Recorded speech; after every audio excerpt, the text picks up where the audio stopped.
자, 조국 혁신당의 조국 대표가 윤석열 정부, 국민의힘 여권을 강하게 압박하고 있는 가운데 또 하나 이 당선인도 벌써부터 윤석열 정부에 대한 강한 압박을 하는 듯한 모습을 보였습니다. 저는요, 이 자리를 마다하지 않을 겁니다. 자신감 있게 떠안겠습니다. 누굴까요? 확인해 보시죠. 대파가 좌파도 우파도 아니듯이요. 예. 국회의장도 물론 당연히 좌파도 아니고 우파도 아니고 그렇죠. 그렇다고 중립은 아닙니다. 지난 국회를 보면은 서로 절충점을 찾으라는 이유로 알맹이가 빠져버리는 등 그런 안 좋은 일이 있었습니다. 지금 다선으로 따지면은 같은 다선에 한 분 있는데 나이가 조금 더 많으시죠? 아 그런가? 당선되면 국회의장은 추미애 당선자가 되겠구나. 축하드립니다. 제가 뭐라고 말씀드리면 예. 너무 우쭐댄다 가볍다 하실 것 같고 예. 그냥 그렇게 쳐주십시오. 이재명 대표, 추미애 국회의장, 조국 대표가 만드는 국회 아주 기대됩니다. 역대 최강의 야당 라인업이 될 것 같습니다.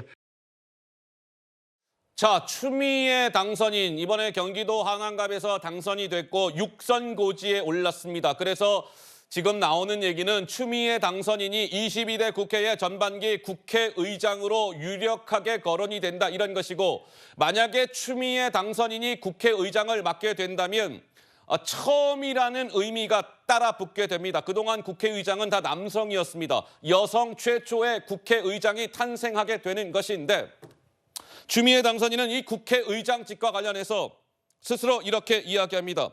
중립은 아닙니다. 중립은 아니에요.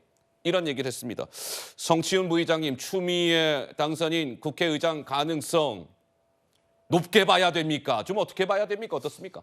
뭐 본인은 이제 도전 의사를 밝히셨는데, 저는 말씀하신 대로 헌정사상 최초의 여성 의장이라는 의미는 있을 수 있으나, 근데 지금 이 국회의장의 역할에 대해서 중립은 아니다. 중립은 아닙니다. 그렇게 생각하고 계시면 저는 그 마인드를 좀 고치셔야 된다고 생각합니다.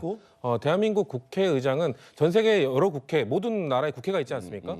국회의장에는 여러 타입이 있습니다. 중립형 의장을 추구하는 국회. 대표적인 국회가 영국 국회 하원의 국회의장인데요. 영국 하원 의장은 한 번 국회의장을 하면은 본인이 은퇴를 선언할 때까지 계속 국회의장을 할 수 있습니다. 대신에 아주 중립적인 역할을 해야 되는 거고 당적도 포기해야 됩니다. 근데 그 반대로 정당의 대변자형 국회의장이 있습니다. 그건 미국의 하원 의장 같은 경우인데, 예? 미국의 하원 의장은 당적도 버릴 필요가 없고 매우 강한 권한도 갖고 있습니다. 근데 대한민국의 국회의장은 전자 중립형 의장을 추구하도록 되어 있습니다. 왜냐하면 2002년 이맘섭 국회의장 때 국회법 개정을 통해서 당적 보유를 금지시켰거든요. 근데 당적 보유 금지가 또 어떻게 되어 있냐면 그 국회의장이 되는 즉시 박탈되는 게 아니라 국회의장이 된 자가 스스로 탈당계를 제출하도록 되어 있습니다. 그게 의미가 뭐냐면 본인 스스로 중립형 의장으로서의 역할을 충실히 하겠다는 좀 다짐을 하고 탈당계를 제출하라는 그런 의미인 거거든요. 그런 차원에서 중립형 의장을 추구하는 거는 대한민국 국회에 국회법에 명시되어 있는 겁니다. 그렇기 때문에 저는 저런 의사는 좀 좀 잘못되어 있다는 말씀을 드리고 싶고, 그리고 한 가지 더, 그런 역할을 하실 수도 없습니다. 국회의장으로서 당파에 치우친 결정을 할 수 있는 건 사실상 예전에 있었던 직권상정인데요.